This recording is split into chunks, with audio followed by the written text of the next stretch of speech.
Welcome. Thank you so much for joining us. My name is Ivelisse Page, and I am the Executive Director and co-founder of Believe Big.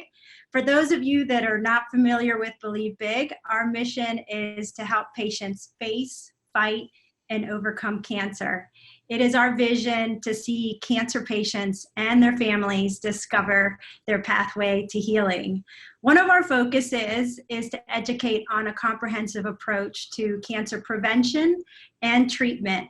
And this webinar is one of those ways that we educate. So please note that this webinar on the role of cannabis in cancer is for educational purposes only. It is not intended as a substitute for a diagnosis, for treatment, or advice by a qualified physician. So I want to make sure to share that with all of you as well. But I am really excited that Steve Ottersberg is with us here today. So excited. He is one of the leading experts when it comes to cannabis and in the use of cancer itself. And so I wanted just to share just a couple words about Steve so that you guys know who he is and his experience, and then we'll go ahead and get started. Steve is also the husband of one of my dearest friends. You guys probably know her very well, Dr. Nisha Winters. And so they are definitely the dynamic duo in that household. Steve has an MS in biochemistry, so he is a bioorganic chemist.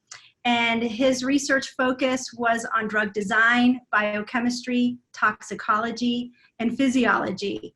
He spent 6 years teaching biochemistry to board reviews to naturopathic medical students. He spent years in pharmaceutical sales with Merck Co, giving a unique view into the core of modern medicine. He was working predominantly with medical school professionals to teach disease education in northern New Mexico, Colorado, and Arizona. And the focus was always selling from a scientific perspective that the doctors loved. He also spent time in laboratory management with a team of scientists in a mobile laboratory. He also was in clinical nutrition with formulating their products for support of cancer patients. He has also, the list goes on, you guys are going to be amazed. He has a passion for human genetic testing and medicine. He's also a nutrigenomic coach, providing one-on-one coaching to cancer patients and consulting with physicians. He provided guidance on the use of genetic testing with blood and urine testing to optimize health. And he's also the founder of Green Lab Solutions, that was Colorado's 11th certified cannabis testing laboratory. And most recently, he's working as a genetic consultant to Endocannabinoid Health that provides insights into cannabis response based upon genomic data. So thank you so much, Steve, for taking time out of your busy schedule to do this webinar with us. And welcome. Thank you. My pleasure. I wanted to make sure to share with all of you that are attending that as questions come up, if you guys scroll onto your screen, you'll see that at the bottom there's a question and answer little button. You can click on that and you can ask a question as it comes to you. And at the end of the webinar, I'll take some time to ask questions that I didn't go over with Steve that have been previously asked. So with all of that, we'll go ahead and get started.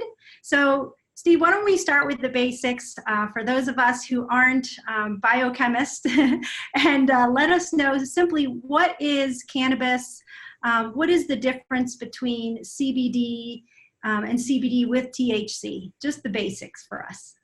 So one of the things that I think is important to understand is that the plant, Cannabis sativa, is the same plant that people call hemp, and it's the same plant that people call marijuana. Mm-hmm. It's the same species of plant. The major difference between plants that produce high THC versus plants that produce high CBD is selective breeding and the conditions that the plant is actually grown in. And so you'll hear marijuana growers talk about growing cannabis under conditions of sinsemilla. Sinsemilla means that they're growing in the female plants in the absence of males. Sinsemilla in Latin means without seeds. And the way that this plant works is the females produce flowers, and the flowers have to be pollinated by pollen from the males. So by growing the plant in the absence of the males, the females don't get pollinated. And part of what the females do when they don't get pollinated is they produce more resinous compounds, and they produce terpenoids, which are compounds that produce flavors and aromas. And the terpenoids attract pollinators. And so by growing in the Sinsemilla methods, the growers have learned over time that they can actually produce greater amounts of cannabinoids and greater amounts of terpenoids by the way that the plant is grown. This is also what growers will refer to as light deprivation. They call it light dep. And what that does is they can actually induce flowering in the plant by changing the light cycles of the day. Whereas most of that, what I just spoke about is specific to indoor grown or greenhouse grown marijuana. Most hemp is grown outside.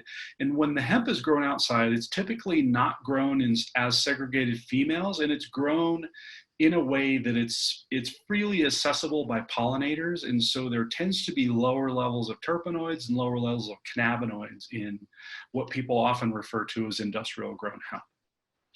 Okay. That makes sense? Yes, yeah. So when you hear CBD oil with THC, that means high terpenoids. Is that what you're saying? Typically, yes. Yeah. So one example of a commercial producer that produces a high CBD strain that contains THC is Charlotte's Web.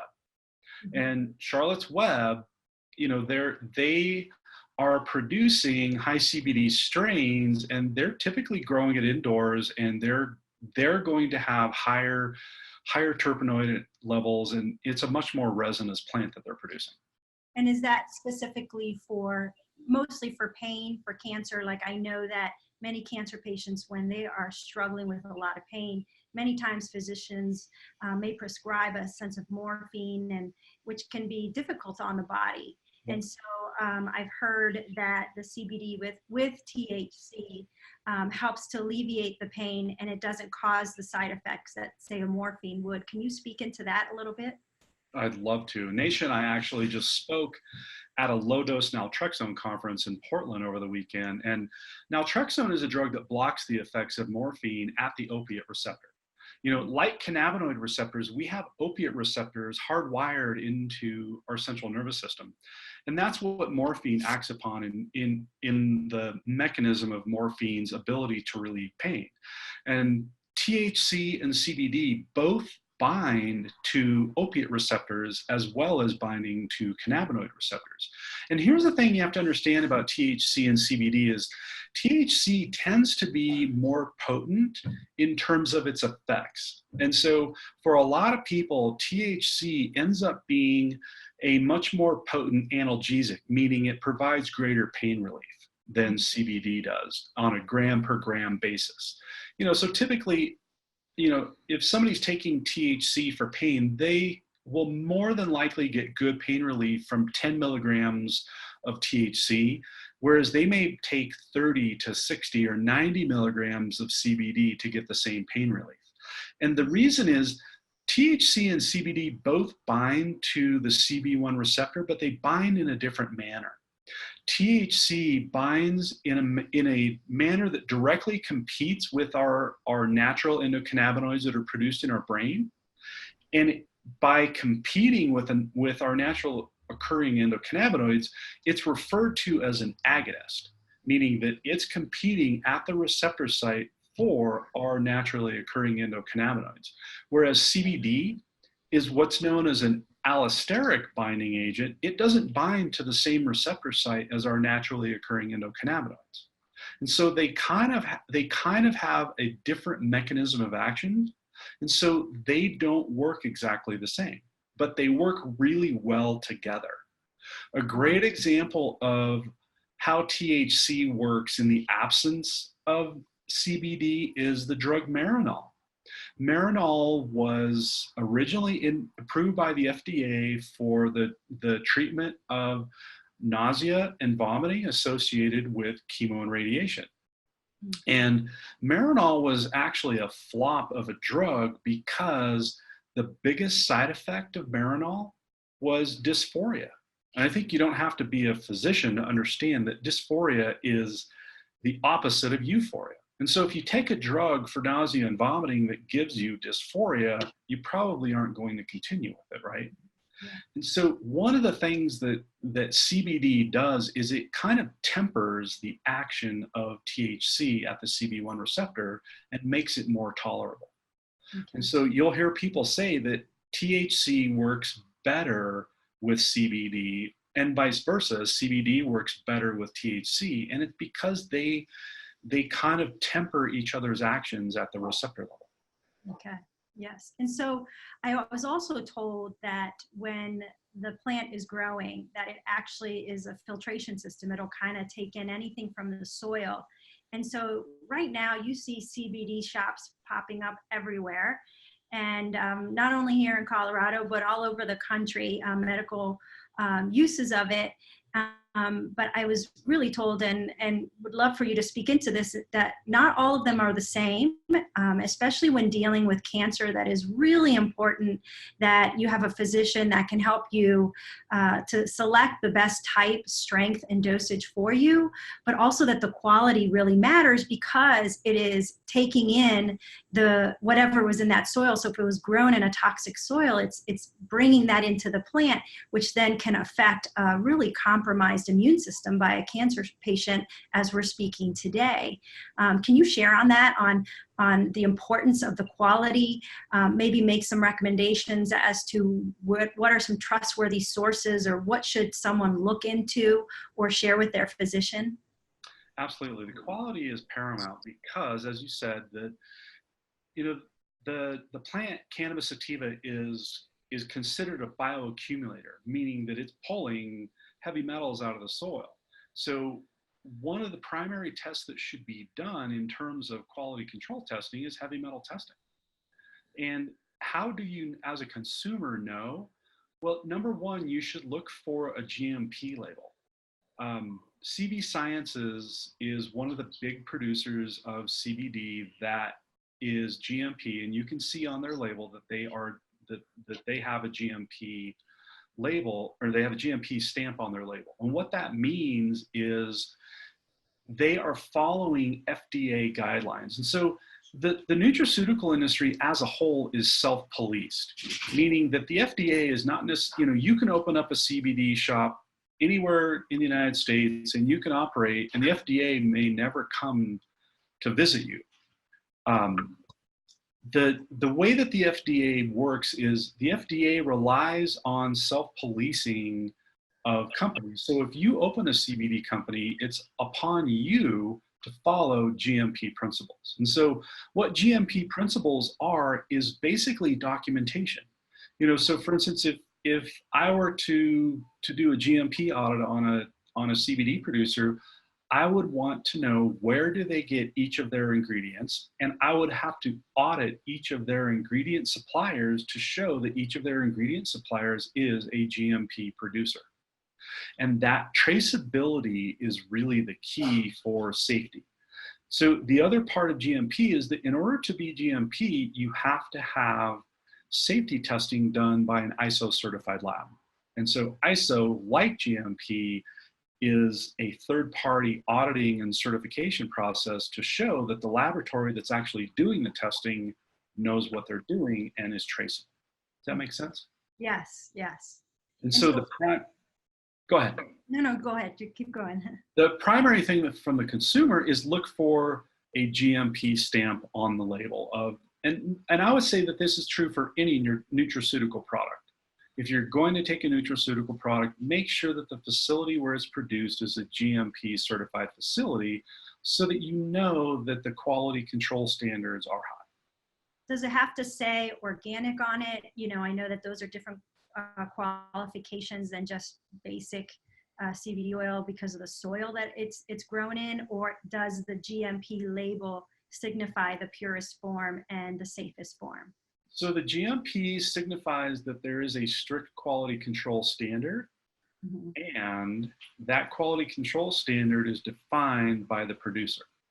And the organic question is tricky with CBD and THC containing products because there's not yet an organic certification body for hemp or marijuana. Okay. And it's because, USDA organic is a federally directed certification. And so USDA organic can't be applied to a federally illegal product like THC containing products. I see. So there's still a little gray area in the business about organic. But for instance, if you purchase THC containing products in the state of Colorado, Colorado regulations require not only cannabinoid testing, and they don't require terpenoid testing yet, but they do require microbiology testing so that you know that your product is free of yeast and mold and pathogenic bacteria. In the state of Colorado, they also require testing for aflatoxins. Aflatoxins are toxins that are produced by pathogenic mold. And so by definition, these, and this is true for any herbal product should be tested for mold. I mean, Nation and I buy coffee that we know has been tested for mold because these toxins that are produced by mold are in and of themselves carcinogenic. So the other thing that's required in the state of Colorado is they require residual solvents testing for extracted products, which is really important because, solvents can be toxins that come from manufacturing processes of plant extracts. And then pesticide testing is also required in the state of Colorado right now. Okay. Other states, the jury is still out on what they're going to require for testing. And right now, the most stringent testing requirements in the United States are in the state of California. Okay. So if you're in California, there is no organic certification, but there's a long list of pesticides that are banned in the state of California for cannabis. And so it's not, technically organic, but the testing is rigorous enough that it's probably better than most organic products.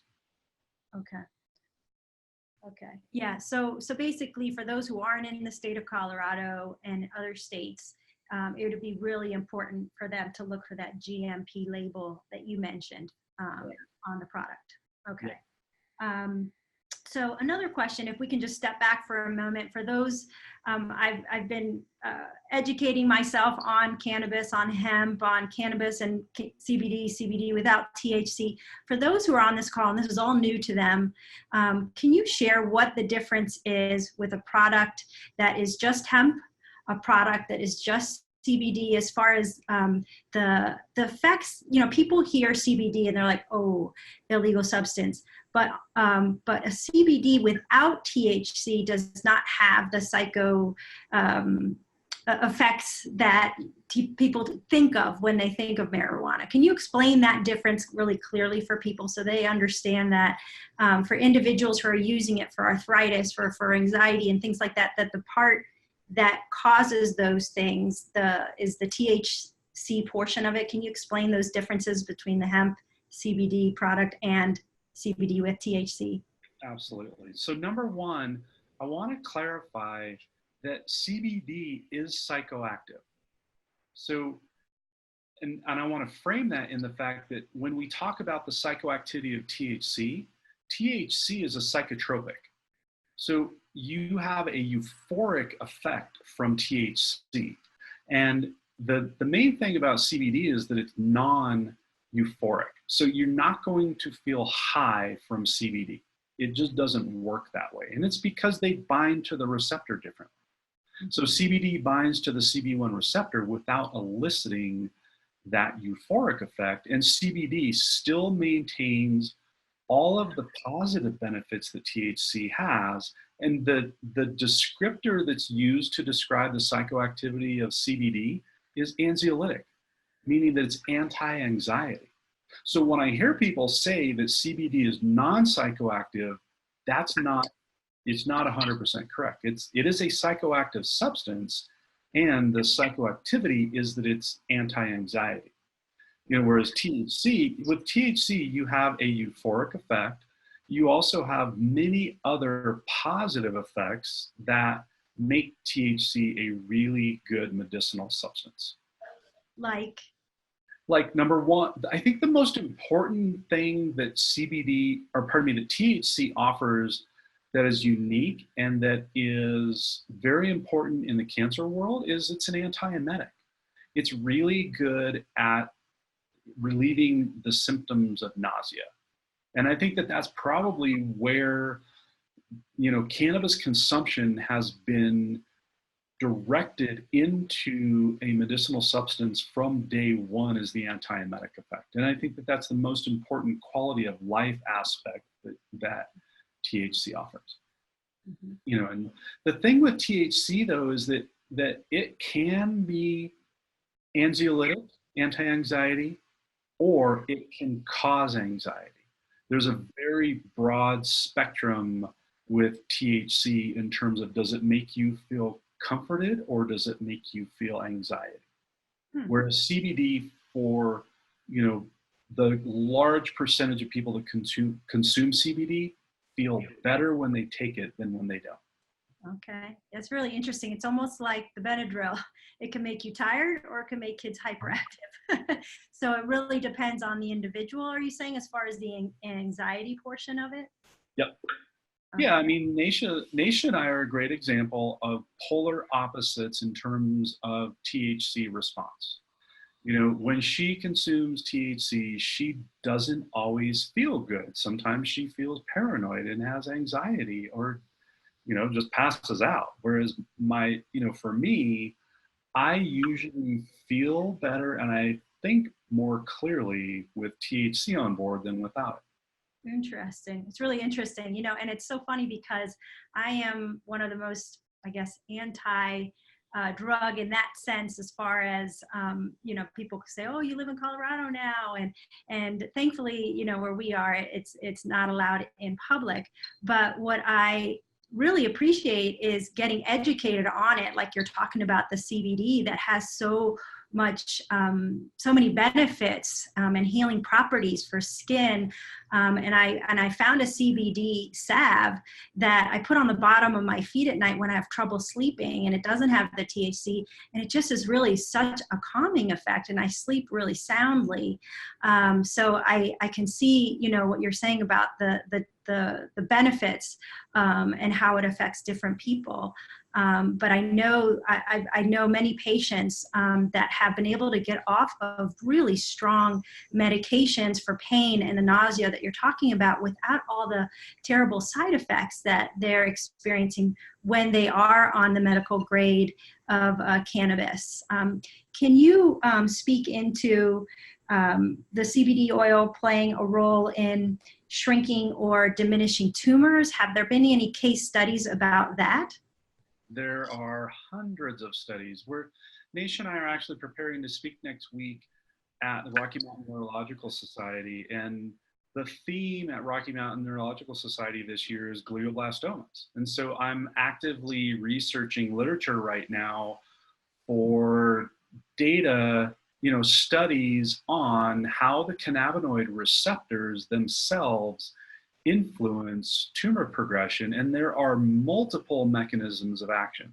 And here's the thing, I want to put out the disclaimer that CBD and THC are very potent medicinal products, but I don't want anybody to ever think that cannabis is going to cure their cancer.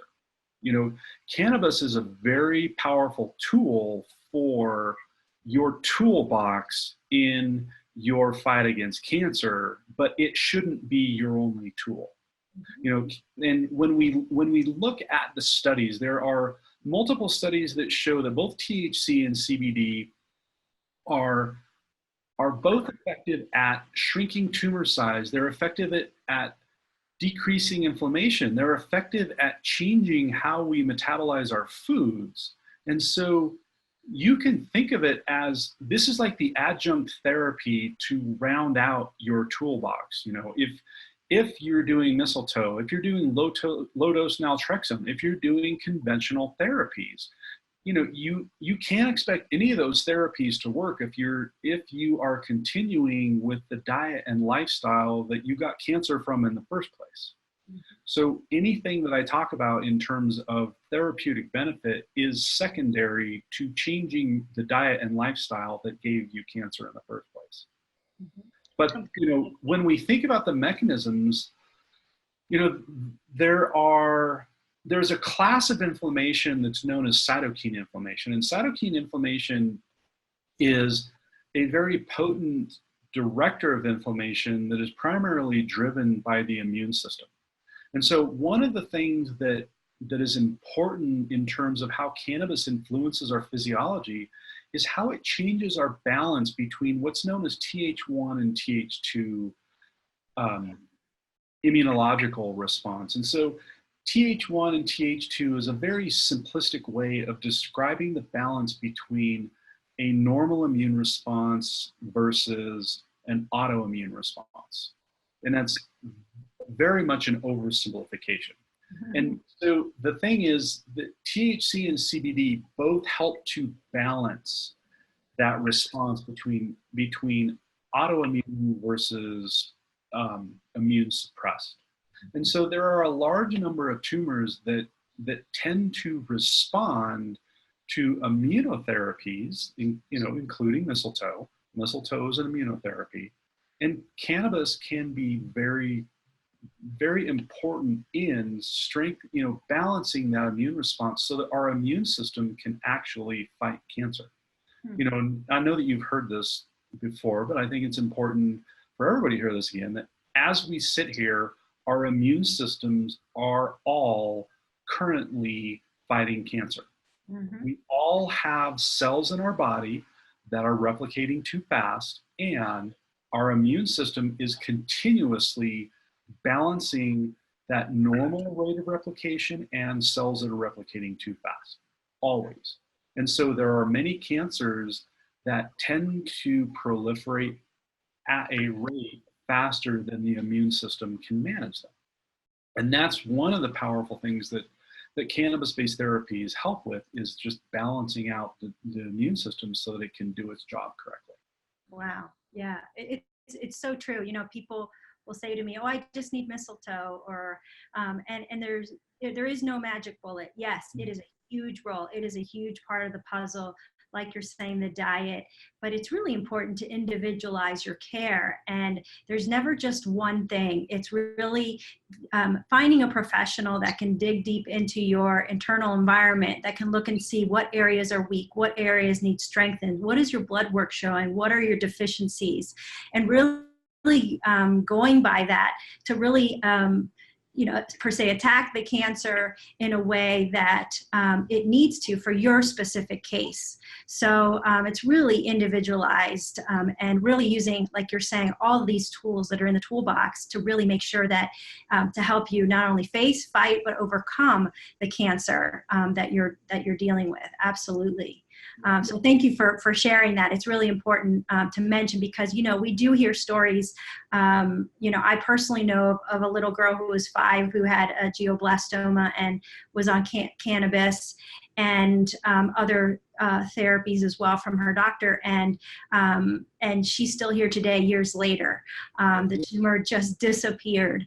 And so, you hear these stories and you're like, oh my goodness, I need to give that to my friend who has a glioblastoma. But again, yes, it's a huge role, but you really need to make sure you find someone who's trained in natural medicine that can really dig into the internal environment. So thank you for clarifying that. I want to add one more thing to that. I mean, there is a huge emotional component to health and healing, and I think that many people that end up with cancer have a huge emotional component that was part of how they got there.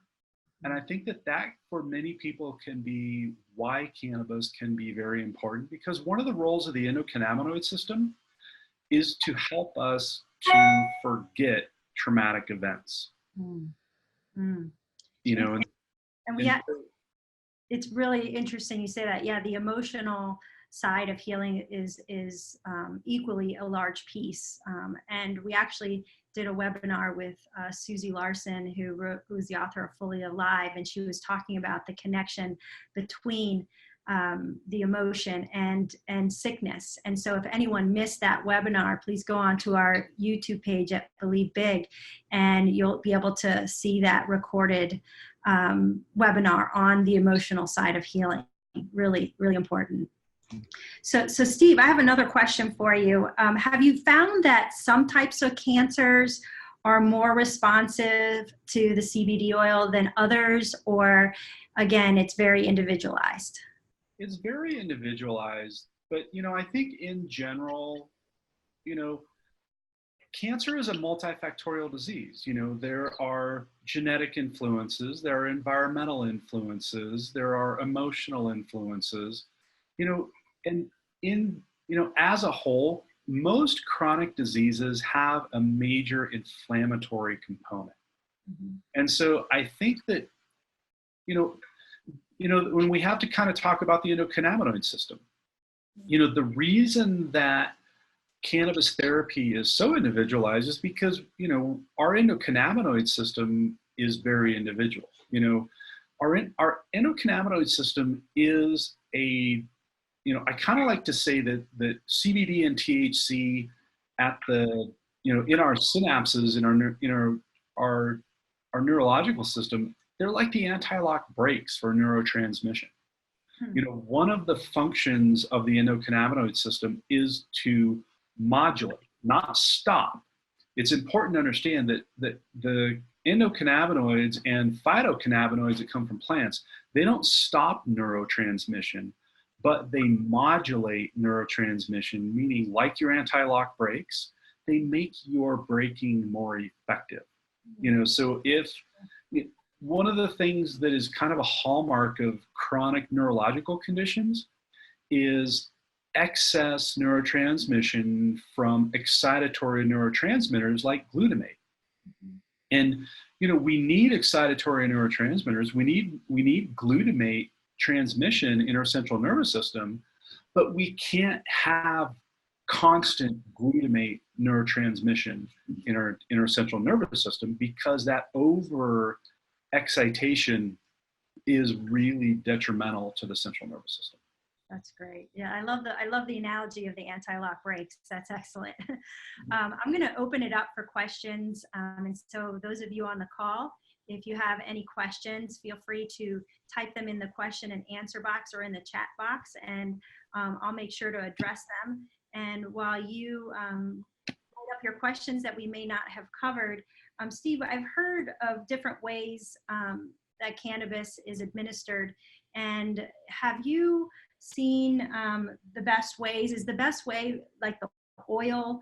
I heard something about a transdermal patch. Have you heard anything about that? What would be the best way for a patient to get the CBD? So, number one, I think that it's important to recognize what they're treating. What is their goal?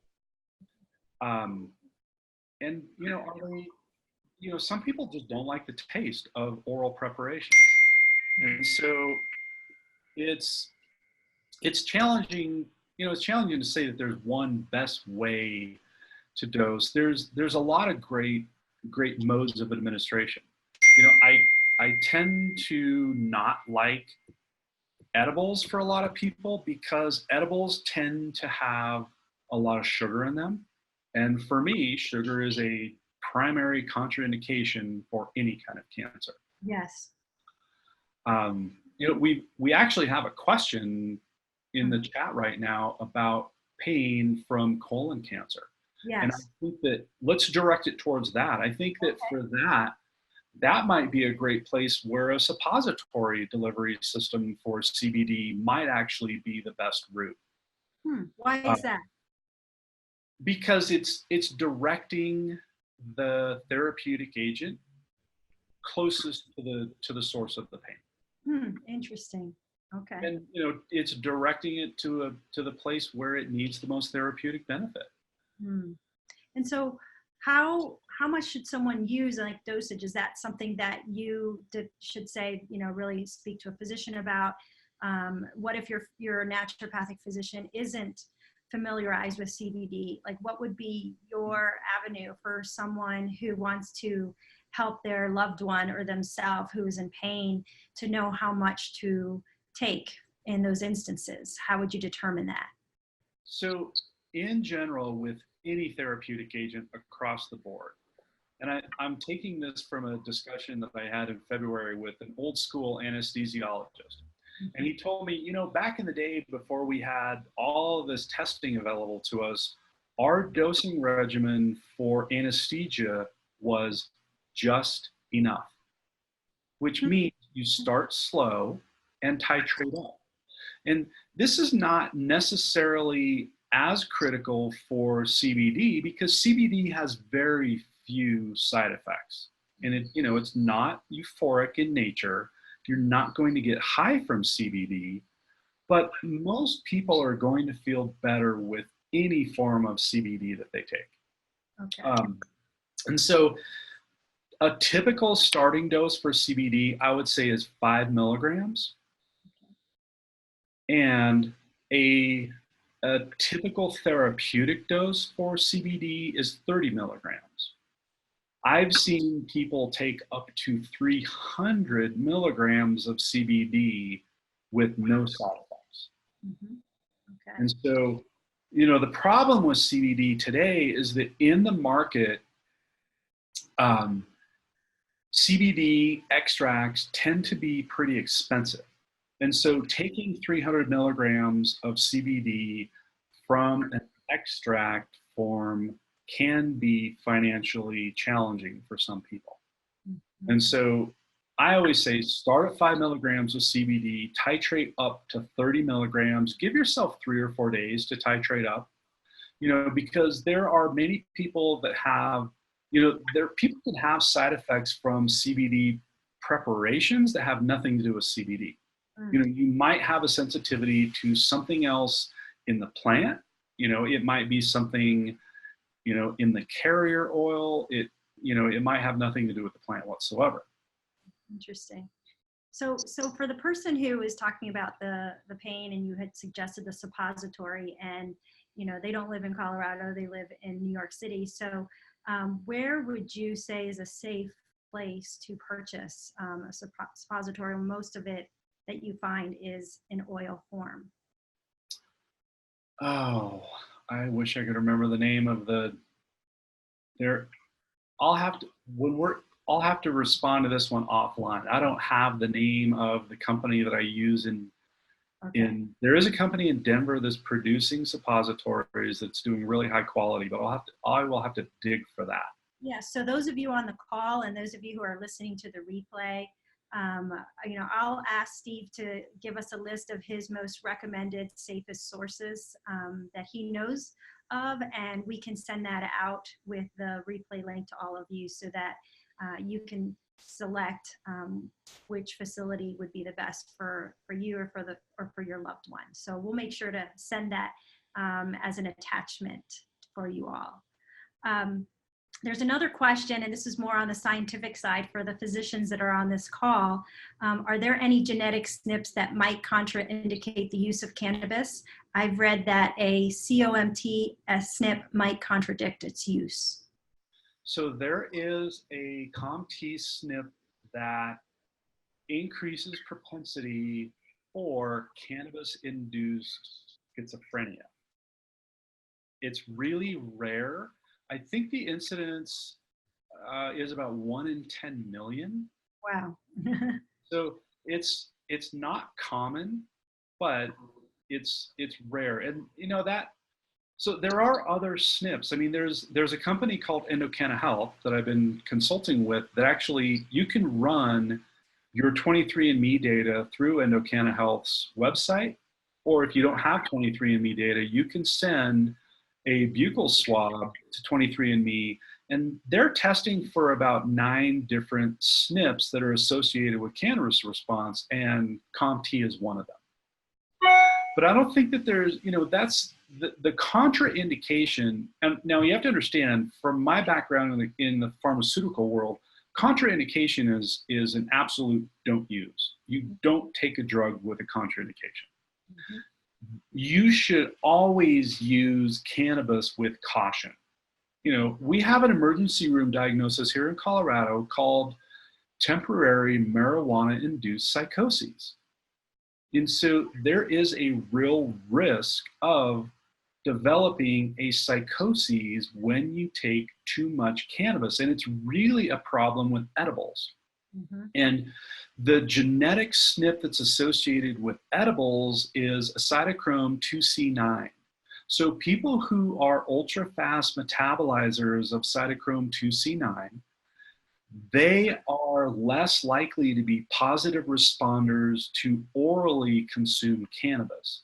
And the reason is when you have a cytochrome 2C9 SNP and you eat THC, the delta 9 THC from the plant is converted into 11-hydroxy THC by cytochrome 2C9 in what's called first pass metabolism. And 11-hydroxy THC is really difficult to predict because it's about 4 times more potent as a psychoactive substance than THC, and the half-life is highly variable. So the plasma half-life of 11-hydroxy THC is from 7 to 72 hours. And if it's 4 times more potent than THC, if you are naive cannabis user, I urge you not to do edibles for your first time. And it's simply because that first pass metabolism is tricky. I think everybody in the world knows somebody who's had a bad experience with edibles, right? You've eaten one too many brownies and you think you're going to die. Yeah, well, I think you even just mentioned it before, is just even the sugar content alone, cancer patients should not even, in my opinion, not even touch it because of the sugar content or what's in it, and you're not fully knowing what's in there. So having the medical grade of the oil or the suppositories, would definitely be important. Another question came, and I believe you did answer that in here, but just to clarify, you had mentioned that they wanted to know, is CBD alone without the THC useful for fighting cancer? And yes, of course it is, as you mentioned, but the THC portion you would say is mostly for pain relief or for the nausea aspect. When would a patient just do the CBD alone, and when would the THC be important in the cancer care?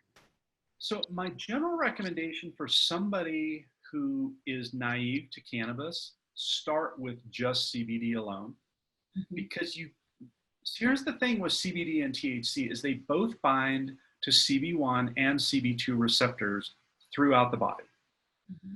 They bind differently, and so you get the benefit from the same benefit from CBD that you do from THC without the psychoactive properties. Perfect. And so my recommendation is start with CBD, establish a baseline with CBD, because what I feel like CBD does is it helps you to maintain your endocannabinoids tone. And another thing that's really important with this is endocannabinoid tone is directly related to our fatty acid consumption. So endocannabinoids are derived from our essential fatty acids. And so the standard American diet being so high in omega-6s and so low in omega-3s, to me, is setting us up for failure with cannabis use in general.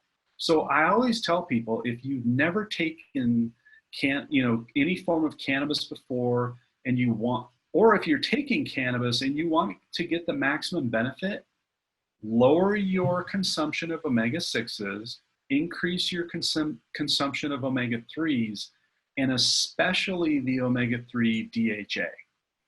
Because DHA is directly converted into a special endocannabinoid that has the name synaptamide.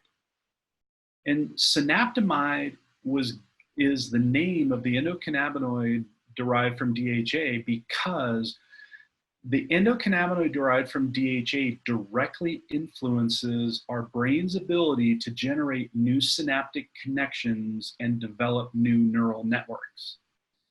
In a mouse study in France, the researcher Oliver Manzoni showed that mice that were fed an omega-3 deficient diet lost their endocannabinoid mediated neuroplasticity. Did that make sense the way that I said that? Probably to researchers and to scientists. So if you, neuroplasticity makes sense, right? I mean, we Yes. need neuroplasticity to be able to process new ideas and learn and adapt. Yes. So without neuroplasticity, we don't learn well and we don't adapt to new situations. Mm-hmm. That's what a high omega-6 fatty acid diet does to our brains. Mm-hmm. Awesome. And me, I want to have as much neuroplasticity as I possibly can, because with each progressive year that we age, we lose neuroplasticity. I mean, everybody knows that we don't get smarter as we age, right? And as we age, we're more susceptible to neurodegenerative diseases. Mm-hmm. And to me, you can slow that progression of neurodegeneration by increasing your omega-3s, especially DHA, and CBD across the board is the best thing that you can do to help preserve the blood-brain barrier, help minimize neurological inflammation. And THC can have an important part in that, but I think it's up to the individual to, experiment with THC. And so we talked about dosing of CBD. Let's talk about dosing of THC. It's important to understand that THC is incredibly more potent than CBD is. So when I talk about a starting dose for THC, for somebody who's never consumed cannabis before, I would say that a starting dose for THC is 1 milligram. And you want to slowly, over a week, work up from 1 milligram to 10 milligrams of THC. Interesting. And does the same, you talk about someone who's naive to CBD and CBD with THC. What about children? In those cases, does the same apply to them, or is it much different in children when they have cancer? So it depends on your goal. I mean, if for a child that has a terminal diagnosis and is in horrible pain. I mean, earlier I said that I've seen people take up to 300 milligrams of CBD. I've seen cancer patients take over 500 milligrams of THC. And 500 milligrams of THC will, I'm a big guy. I'm like 6'3", 205. I don't do 500 milligrams of THC and still walk. I mean, that can be a disabling dose. Naisha and I worked with a cancer patient she was like 98 pounds. And she had a bowel obstruction. She couldn't eat and was in severe pain. I had her up over 500 milligrams of THC per day. And it just started touching her pain at 300 milligrams a day. Wow. And so when somebody is in that level of pain, whether they're an adult or a child, their dosing might have to escalate to incredibly high doses. Okay, very interesting. And so I have a question here. Someone asked that they are currently under an immunotherapy with combined dendritic cell vaccines and activated lymphocyte vaccines. Will CBD therapy be a good adjunctive therapy, or will it work against due to the immune modulation effect? So CBD will be a great adjunctive therapy because it, at normal doses, it doesn't blunt the immune response, and it, that Th2 to Th1 balance, what CBD and THC do is they balance away from autoimmunity towards a normal immunity. And that's one of the challenges with vaccines, is that vaccines, by definition, require a normal immune function. And so when somebody's in an autoimmune state, and this goes for, for mistletoe therapy as well. Mistletoe therapy is not as effective in somebody that is in an autoimmune state. And so for some patients, they do better if they start on a cannabis therapy to balance their immune system before they start mistletoe, because if they're in an autoimmune state, mistletoe is not necessarily going to be the best thing for them. Interesting. Yes. Which is why it's so important to have a professional who will look specifically into your case, that will really individualize your care for sure. Yeah. And my hope for this person is that they have such a healthcare provider that can actually go through their labs and look at some of the markers for a normal immune function and use lab testing to determine, are they in a good, immuno state where they're not autoimmune, where they're actually going to be a good candidate for vaccines. Yes. So Steve, of all the questions that I've asked you today, is there anything that you feel like I've missed that you feel is important to share with those who are watching? Well, we did have one question that came up that I see in the chat about THC acid. Okay. I think that it's really important for people to understand the difference between THC and THC acid. So the cannabinoids are produced in the plant as acids. And when we consume cannabis by smoking, the temperature of smoking, it causes those acids to degrade in a process known as decarboxylation. And THC acid, to me, is as important as CBD. Not to diminish the importance of THC, but THC is, I think, is challenging therapeutically because of its psychoactive effects. Mm-hmm. So how is THC acid different from THC? I'm never actually heard that. So how is that different? It's much less psychoactive. So you can get CBD oil with THCA? To me, THCA combined with CBD is one of the most promising cannabis therapies that exists. Interesting. And why is that? Because, simply because the psychoactivity of THC can be challenging. Yes. I don't, across the board, that's not the most desirable effect. No. Within the cannabinoid family. And to me, I look at this from the future of this industry. Psychoactivity is not the future of the cannabis industry. All of the other, the anti-inflammatory, the immunomodulating, antiemetic effect, the pain relieving effects of all of these compounds are the real medicinal quality that we should be focusing on. And THC acid has all of that with much less psychoactivity. When my mom was diagnosed with cancer, what I formulated for her was a high THC acid spray. And the reason I formulated that for her is because she did not want to get high. Mm-hmm. My mom was she was born in 1924. She was 88 years old when she was diagnosed with breast cancer when she was 87. It took her a year, and it really took her until her doctors said, her doctors tried to get her to do chemo and radiation at 88 years old. And she was like, I don't have the energy for that. Mm-hmm. And so it wasn't until she felt like she had no other therapeutic options before she would consider cannabis, because she called it the devil's lettuce, and she thought she was going to go to hell for using it. Mm-hmm. And this is post-legalization. She still had this stigma driven so deep into her psyche.